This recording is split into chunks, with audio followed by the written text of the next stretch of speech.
ልታረገው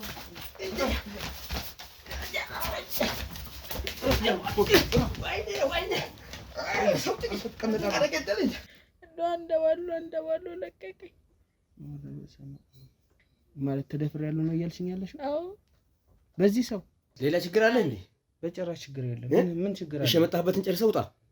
ሌላ ነገር ምናልባትም ከሚዲያም ስለመጣሁኝ ማገዝ የምችለው ነገር ካለ አታግዘን። ተው ከቤቴ ተነሱ። ጣለሽ ውጣሽ ከቤታችን። እኛ ልጃችን ያፈላለግን ነው ላግዛችሁ ብለህናል። አግዘን። የኔ አሁን ከዚህ ቤት መውጣት ምንም ውጣልን። ቆይ ተረጋጋኝ ነው ያባት። ምንም እኮ እንደዚህ የሚያስቆጣ ነገር እኮ ነው ያልጠየቅኩ። ውጣልን። እኛ እንፈልግ በቃ ውጣልን። ማን ይደፋባት ፍለዋ? እናቱ። ስለዚህ በቃ እንድትወገድ ይፈለግ ነበር። ልጅቷንም አብረን እንደገደልናት መድኃኒትም እንደሰጠናት ወንዝም ዕጣን እንደጣናት ሰራተኛውንም ለማስገደል ሰው እንዳላክን።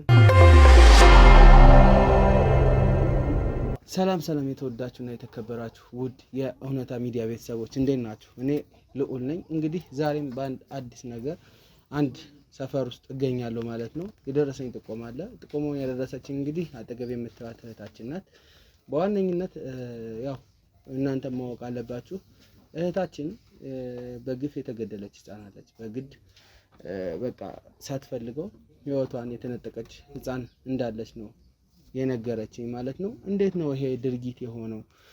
እንዴት ነው ይሄ የተፈጠረው የሚለውን ከእህታችን ከሷ አንደበት የምንሰማ ይሆናል። እናንተ ግን ይሄንን ቪዲዮ ላይክ፣ ኮሜንት፣ ሼር እያደረጋችሁ ለብዙሃኑ አዳርሱ። ሳብስክራይብም እያደረጋችሁ የእውነታ ሚዲያ ቤተሰብ ሆኑ። ላለሁ እስከ ፕሮግራም ፍጻሜ አብራችሁን ቆዩ። ሰላም እህታችን፣ እንዴት ነህ? እግዚአብሔር ይመስገን። ደህና ነሽ ወይ? ደህና ነኝ። እስኪ ማንም በል ስምሽን? ማሪቱ።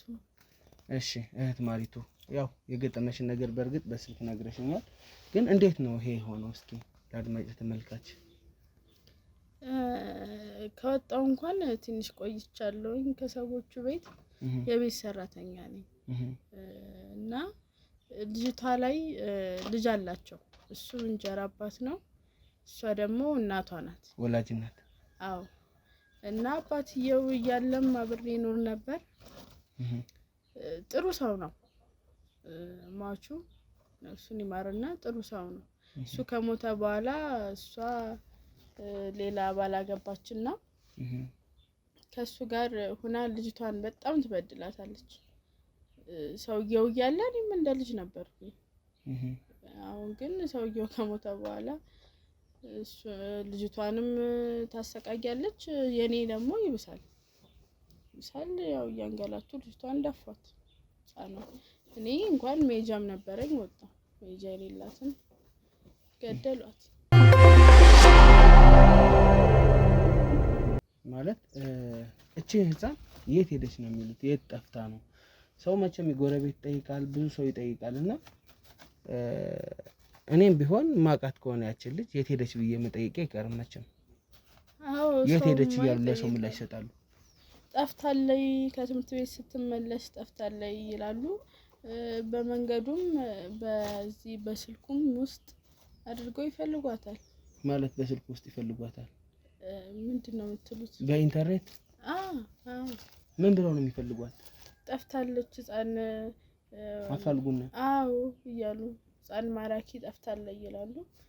ሰውም እያየ ሰፈርተኛውም አፋልጉኙን ይለጥፋል በወረቀት እያጣፈ። አፋልጉኝ ነው አፋልጉኝ። አዎ ጠፍታለች ነው የሚሉት እነሱ ነው። ግን ሞታለች ህፃን ሞታለች። ፈጣሪስ ማለት እንዴት? ምክንያታቸው ይሄን ለማድረግ ምንድነው ምክንያታቸው?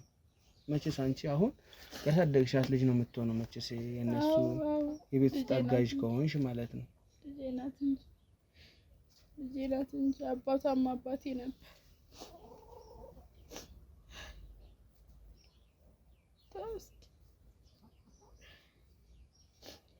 እስኪ እንደው ተረጋግተሽ ንገሪኝ። እኔ ታውን ማልቀሱ ተገቢ አይደለም። ማለት ያው ይሄንን ነገር እስከመጨረሻው እንትን ማለት አለብን እኛ ራሳችን። ምኑን ልንገርህ? እኔ እንግዲህ የማውቀው እንደዚህ ከፈጸሙ በኋላ የት አረጓት ነው ወይስ ምን የምታውቂው ነገር የለም? አጣደፉኝ፣ እኔንም አጣደፉኝ። እንደወጣላቸው ማጣደፍ ነው። ማጣደፍ ነው ከቤት እንድትወጪላት። አዎ አዎ እኔ እንደው ለልጅቱም ትንሽ ልቆይላት ብዬ ነበር፣ ግን አጣደፉኝ። በነገሩም በምንም እንደው ሲቸከችኩኝ ወጣሁ። መረረኝ ወጣሁኝ። ምን ላድርግ? ልጅቷን ግን እንደዛ እንዳደረጉ ታውቂያለሽ? አዎ አዎ መድኃኒትም የማይሆን ምኑን እኔ አላውቀውም፣ አልተማርኩም። ምን እንደሚያወጧት አላውቅም። ጤነኛ ነኝ፣ ልጅቱ ጤነኛ ነኝ። ምኑን እንደሚያስቅሟት እኔ አላውቅም። ምናልባት በህመም እንደዛ ሆነ ይሆን? በህመም አርፋ ይሆን? ህመም አይደለም። ለምን ይደብቃሉ? ህመም ቢሆን ሐኪም ቤት ሳትሄድ ነው ልጅቱ። ምንም ብትሆን እኮ ትንጥም እውቀት እኮ አለኝ። ሰው ሐኪም ቤት ሳይሄድ ነው መድኃኒት የሚበላው። መድኃኒት የሚሰጧት ህክምናም ሳትሄድ ነው። አልሄደኝም። ከዛ ውጭ ቤት ውስጥ ድብደባ፣ እንግልት ይደርስባት ነበር? አዎ እንጀራ አባትየው መች ያስቀምጣታል? ገና ልጅ ነኝ። ሌላ ነገር እንኳን ፈልጎ ነው እንዳትል ልጅ ነኝ። ልጅቱ እንዴት ነው እሷን እኔ አላውቅም። መቀጥቀጥ ነው፣ ማመናጨቅ ነው። እኔ እንኳን አለውኝ እኔ ነኝ ታዛዡ የቤቱ ስራውንም ምኑንም ማቀላጥፈው እኔ ነኝ። ግን 7 አሁን ሲመጣ ሰኔ 7ቷን ነው የምትይዝ። ስንት አመት እነሱ ጋር ነበርሽ አንቺ? እንዴ ሚስቲቱ እርጉዙና ነው የገባው። ስለዚህ 7 አመት እና ከዛ በላይ ጊዜ አብረሻቸው ነበር? አሁን ቀለብ። የህፃኑ ወላጅ አባት በስንት አመቷ ነው ያረፈው? አሁን በ5 አመቷ ጨርሳ ማኪ በቃ 1 አመት ከምናምን ይሆናል እሱም ካረፈ። እንዴት አይነት ሰው መሰለ! እንዴት እኔ ሰው አውርቶለት አያልቅም። በዚህ ቅጽበት ነው ታዲያ ሌላ ባል የምታገባው ሰው? አዎ ያው እንግዲህ መጀመሪያ የጀመረችው ይኖራል እንጂ በዚህ ፍጥነት ሊሆን አይችልም ብዬ ነው የማስበው። አዎ ማለት የምታውቂው ሰው ነው ያ ሰው? ይመላለስ ነበር ቤት ውስጥ? እኔ 1-2 አይቼዋለሁ፣ ልብም አላልኩም። 1-2 መጥቷል። ለቅሶ ላይ ይመላለሳል። እዛ ላይ እንደውም የማላውቀው የጋሽዬ ዘመን ነው እንዴ ምናምን ብዬ በጣም ገርሞኛል። ተመላልሷል በጣም ለቅሶ ላይ። የዛኔ ማኪንም ልጄ እያለ ሲንከባከብ እንደው እንዴት አይነት ጥሩ ሰው ነው ምናምን እያልኩ ነበር። ከዛ በኋላ ነው የተቀየረ ጸባዩ? ኋላማ ቤት ከገባ በኋላ። እናትየዋም እቺ ህፃን በደል ሲደርስባት ዝም ነው የምትለው? አታምንም። እኔንም እንደው ጥይፍ አለች። እንደው ጠላይ እንደዚህ ሁና እንደዚህ አርጉኝ ስትል ለእናቷም እንደ እናትም አይደለም እሷ። ያለው ነገር ትንሽም እነሱ ጋር ሆኜ አይቼ ምን ብዬ በማቀው ነገርኩ እንጂ አንተ ወቀው እንግዲህ ውስጡን ስሩን አንተ ወቀው። ምንም ችግር የለውም እሱ ምንም እኔ ማጣራው ነው የሚሆነው። ግን ደግሞ አሁን እንድትነግሪኝ የምፈልጋቸው ከአንቺ ብዙ ነገሮች አሉ። እቺ ህፃን እንግዲህ እንደተገደለች አንቺ ግን እርግጠኛ ነሽ? አዎ ያለ ምንም ነገር አለ። ያኔ አንቺ የት ነበርሽ? ቤት ውስጥ ነበርኩ። መድኃኒቱን ምን ሲሏት መጨረሻ ላይ ለእንትን እያለኝ በቃ እንዴት ነው እንትን ልትል በቃ ልትሞት እያጣጣረኝ ነው የወጣሁት። በመድኃኒት ነው የገደሏት ማለት ነው? አዎ እንግልቱም አለ። ያው እንግዲህ መድኃኒቱም ነው ብዬ ነው ማስብ። ከዛ በኋላ የታረጓት ማለት እሱ ላይ እውቀቱ የለኝ፣ የምታውቂው ነገር የለም። ግን አሁንም ሞታለች ማለት ጠፍታናለች ከትምህርት ቤት ስትመለስ ብለው እያስፈለጉ ነው። አዎ ጠፍታለች ብለው እኔ በወጣው በስንት ጊዜው ነው። የጎረቤታችን አስካል የምትባላለች እንደኔ ሰራተኛ ነኝ። እሷን አደውላ ማኪን ምናምን ይደሻል አሉ ምናምን አለኝ። እንግዲህ ያቺ ታማ ገመምተኛ ሁና አርጓት እንዴት ነው ይዤ መጣፈው ሰው ብለው እኔንም ፖሊሶችን መተው ፖሊሶችን መተው ጠፍታለች አንቺ ነሽ ወይ ተብዬ አላቅም እኔ ከወጣው ብዬ እንትን ብዬ ነው እና ማለት እንዴት ለፖሊሶች አትናገርም? ይሄንን አንቺ ገንዘብ አለኝ ሴትዮዋ ገንዘብ አምናት ለማን ነው የምናገር? እንዴት ነው የምናገር? እኔ ፈራለሁ ትጎዳሽ ትችላለሽ። ፈራለሁ ለህይወቴም ፈራለሁ። አስጊ ናት ልጇን የገደለኝ ለእኔ አትመለስ። እንዴት ነው እንደዚህ አይነቱን ነገር የምናገር? አልናገረው። እናንተ ግን በምታጣሩት መንገድ አጣሩልኝና እኔም ልጅቷም ገዳይ ይገኝ እኔም ነፃዬን ልውጣ። የአባትየዋም ነፍሱ በሰላም ተረፍ። ምንም ማለት እንደው እስቲ ለከራቱ እንደዚህ ያሳደጋት ልጁ ለኔም እንዳባት ለአባት ደራውን በላ ደራውን በላ። አሁን አንቺ ምን ብሎ ነው ከዛ ቤት ያባረሩሽ? ሰርቃለሽ ይሉኛል። የሌለብኝን አመል ሌባ ናት፣ ሰውየው ሌባ ናት፣ ሰረቀችኝ ይለኛል። ብር አነሳችብኝ፣ አክቷ የምታረገው ነገሯ ደስ አይለኝም ይለኛል። ልደበድበኝ ይለኛል። እኔ እንደው አንተ በምን አቅሜ ነው የምሰነዝር? ለመሆኑ ግን የሰራሽበትን እስከፍለውሻል? አልተከፈለኝ 2 ወር ነው ምናምን አለኝ አልሰጠኝም። ሌላውን ግን ተከፍሎሻል። የ2 ወር ግን አልተከፈለሽም? አዎ አሁን 2 ወር አልተከፈለኝ። አሁን ማን ጋር ነው ያለሽ ታዲያ?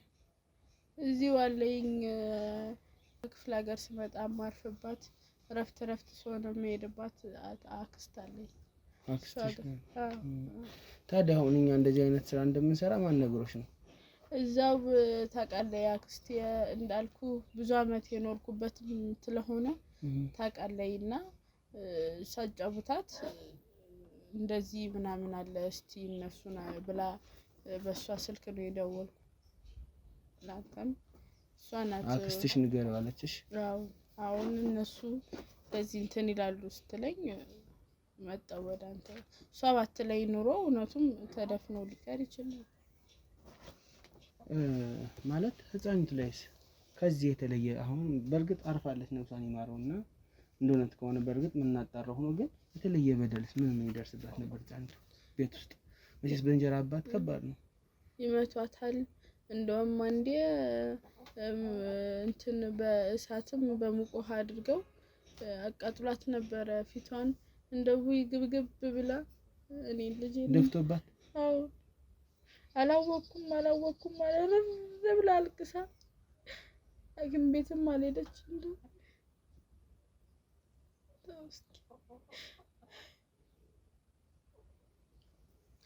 በጣም ነው የሚጨቁናት። አዎ እሳት አቃጥለዋታል። በጣም ነው ያቃጠላት። እሺ ይገባኛል።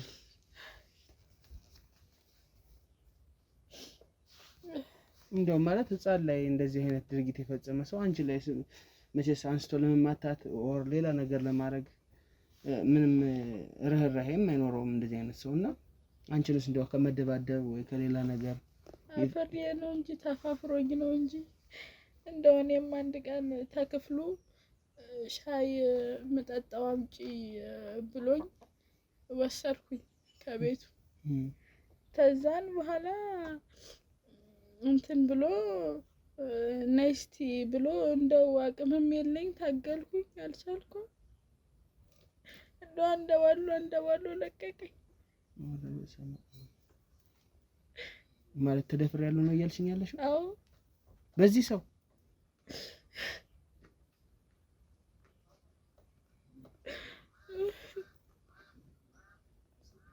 አዎ። እና ለሚስትየው አትናገሪም? ይሄ ሁሉ ነገር ሲሆን ታረግ እንደው ነፍሴን ይዤልውጣ እንጂ አንተው ተው እንጂ። ምን አይነት ጨካኝ ሰው ነው በእናትሽ? እንደባሉ ለቀቀኝ፣ አቅምም የለኝ። ታዲያ እናገረዋለሁ ማለት አሁን መቼስ እንደዚህ አይነት ነገር ከተፈጠረ እኔ አላውቅም። ከነፍሰ ጡር ምናምን የተለየ ነገር አለ ውስጥሽ ላይ እንደው ከዛ በኋላ በበነገተው አምጥቶ የሆነ መድኃኒት ዋጫት ይችላል። ምን አውቄው ሊገለኝም ይችላል። ምን አውቄው ምናልባት ደግሞ እርግዝና መከላከያም ሊሆን ይችላል። አይዞሽ እባክሽ እህቴ አይዞሽ። እናቴ ባየሽኝ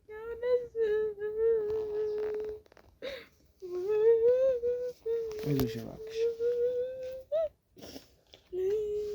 የኔ ነገርማ ተው ያልፍልኛል ብዬ ከቀያትቼ አይዞሽ እባክሽ እባክሽ። ጎረቤትም ትረብሻለሽ እባክሽ እባክሽ።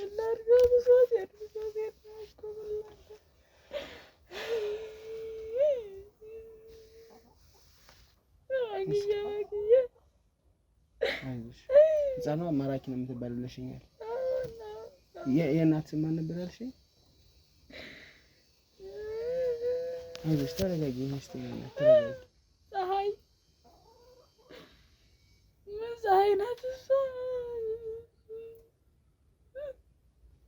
አይዞሽ እባክሽ አይዞሽ። እንግዲህ ቤታቸውን ታውቂዋለሽ አይደል? አዎ። በቃ እሱን እንድታሳየኝ ብቻ ነው የምፈልገው። ሌላውን ነገር ሁሉ በራሴ መንገድ አጣራለሁ። ችግር የለም። አንቺ ግን ያው ለሰጠሽኝ ጥቆማ በጣም አመሰግናለሁ። ተረጋጊ። እሺ እናት ተረጋጊ። በቃ ተረጋጊ እባክሽ እባክሽ ተረጋጊ እባክሽ። እንግዲህ ውድ ተመልካቾቻችን እህታችን የሰጠችን ጥቆማ አለ። ይሄንን ጥቆማ ደግሞ ይዘን እዛው ስፍራው ጋር በመገኘት እውነቱን አጣርተን ለእናንተ የምናደርስ ይሆናል። እስከዛ ድረስ ግን የእናንተ አብሮነት አሁንም አብሮ ይቆይ።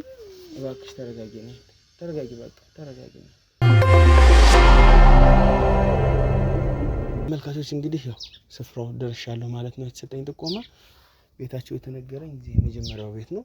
እዛ ሄደን ደግሞ ያው መኪና ተከተል ተዘብቶ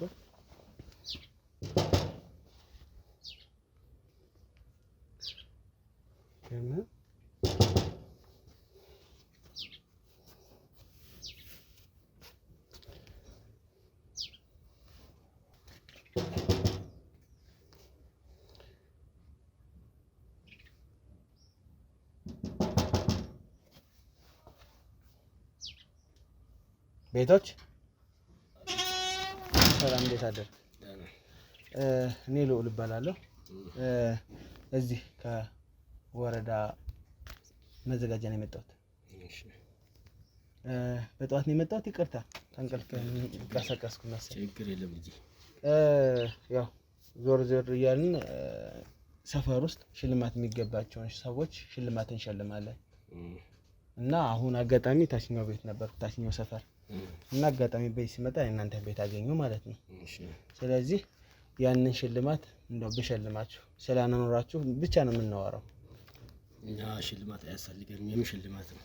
እየነገርኩ ነው አባቴ። ያው ሽልማቱ በኑሮ ዙሪያ ነው። ያው አሁን ትንሽ ህይወትም ስለከበደ ሰዎችን ትንሽ ለመደገፍ ለማገዝ ያግዝ ዘንድ በሚል ያው አያስፈልገንም። እኛ ሽልማት አያስፈልገንም። ምን ችግር አለው? አያስፈልገንም። እኛ ምንም አይነት ሽልማት አያስፈልገንም። ልጄ ሰላም አደሩ ወይዘሮ ፀሐይ ነው። ያው የመጣሁት እዚህ ክፍለ ከተማ መዘጋጃ ነው። ቤት ለቤት እየዞርን ሽልማት እንሸልማለን። የተለያየ አይነት ሽልማት ነው የምንሸልመው እና ያው ኑሮውም ትንሽ ወደድ ስላለ ከበድ ስላለ ለማህበረሰቡ ይጠቅማል ያልናቸውን ሽልማቶች ነው የምንሸልመው። ለምሳሌ እንደ ፍሪጅ፣ የልብስ ማጠቢያ፣ የተለያዩ እቃዎችን ማለት ነው። አይ እኛ ሽልማት አንፈልግም። አንተ ስለዚህ ታውቃለህ እንዴ? እኔ ምንም ማውቀው ነገር የለም። እኔ ስለዚህ ነገር እኔ ምንም ማውቀው ነገር የለም እኮ መጠየቅም ይቻላል፣ ችግር የለውም። አያስፈልገንም። አሁን እዚህ እኮ ሰፈር አካባቢ ነበርኩኝ። እኛ አያስፈልገንም። እኛ እንደዚህ አይነት ነገር እኛ ንክኪ አንፈልግም። እኛ አያስፈልገንም። ልጄ እኮ ተረድቻለሁ እኮ የኔ አባት፣ ግን ደግሞ ያው ምን ችግር አለው ብዬ ነው። አያስፈልገንም። አያስፈልገንም። መታወቂያ ላሳያችሁ እችላለሁ፣ ችግር የለውም። እኛ ለዚህ ጊዜ መታወቂያ እኛ አይመለከተንም። አንተ መታወቂያ ሊኖር ይችላል፣ ትክክል ልትሆን ትችላለህ። እኛ ግን አያስፈልገንም። እርዳታ የሚያስፈልገን ነገር አይ እርዳታ እኮ አይደለም ሽልማት ነው። አያስፈልገንም። ምንም ነገር ሽልማት ነው። አያስፈልገንም። እስኪ ምናልባት ደግሞ ወይ ካሉ ደግሞ እዚህ ጎረቤት ያሉትን ሰዎች ጠይቀው ምን እንደተሸለሙ ሰምተው እኛ መግባት ብንችል። አይ እንኳን ሸለምካቸው እኛ አያስፈልገንም። እኛ አያስፈልገንም። እናመሰግናለን። 10 ደቂቃ ብቻ ሌላ እኮ ጊዜ አልቆይም። 10 ደቂቃ ብቻ ነው የምቆየው። ምናልባት ተነጋገሩና የምትወስኑት ውሳኔ ካለ እስኪ ተነጋገሩ። አንድ 10 ደቂቃ እስኪ እናውራው። እሺ እናወራለን። እንግባ። እሺ አመሰግናለሁ። እንግዲህ ውድ ተመልካቾቼ በቤተሰቦቼ መልካም ፍቃድ ማለት ነው ቤታቸው ተገኝቻለሁ። ያው ከተወሰኑ ጭውውቶች በኋላ ያው ሽልማታቸውን ያገኛሉ ማለት ነው። እስኪ እንደው እንተዋወቅ። እርስዎ ወይዘሮ ፀሐይ ነው አይደል? ከታችኛው ግቢ ሰምቼ ነው አጋጣሚ። እርስዎስ አባቴ? አቶ ደበበ በጣም መልካም። እንዴት ነው ትዳር ህይወት እንዴት እየሄደላችሁ ነው? ጥሩ ነው፣ ፈጣሪ ይመስገን። ጥሩ ነው፣ ተመስገን። ጥሩ ነው። በትዳር ስንት አመት ሆናችሁ? 2 አመታችን ነው። እና ልጅ እንዴት ነው አልመጣም? አዎ እስካሁን ምንም የለም። ልጅ አልመጣም። ወደፊት ይመጣል እንግዲህ የእግዚአብሔር ፍቃድ ነው እሱ። አዎ እሱ ኢየሱስ ተወዛለ። በጣም እናታችን ምንድነው ጥቁር በጥቁር ለብሰዋል? ምንድነው? ምን ተፈጠረ ነው ወይስ ያው ለቅሶ ቤት ሊሄዱ ነበር? አይ ለቅሶ ቤትም አለ ጎረቤት ግን ልጄን ትንሽ ጠፍታብኛለች። ትንሿ ልጄ የ7 አመት ልጅ ነች። ከትምህርት ቤት በዛው ቤት እንደገባች አጥቻት ነው። ልጅ ጠፍቶብዎት ነው? በጣም አዝናለሁ እናቴ። መጠየቅ የሌለብኝ ጥያቄ ጠየቅኩ መሰለኝ፣ ይቅርታ። ችግር የለም። ያው እኔም ስለምፈልጋት በሚዲያም በምንም እያፈላለኳት ነው። እንግዲህ የት እንደገባች ማንም የሚያውቅም የለም ያያትም የለም። እሷን በመፈለግ ላይ ነው። በተለያዩ ማህበራዊ ሚዲያዎች ግን እየፈለግሻት ነው? ያው አልፎ አልፎ ብዙም የተጠቃሚም ስላልሆንኩ እሱ በሌላ ሰው ምናምን ሰዎች ግን ፎቶ እየለጠፉ ልጃችን ጠፍታለች አፋልጉን ይላሉ። ማለት አቶ ደበበ ያወልዷትም ማለት ነው ህፃኗን? አዎ ያወልዷትም የሟቹ ልጅ ነች። ያዝናለሁ እናቴ። እሺ እንዴት ነው ማለት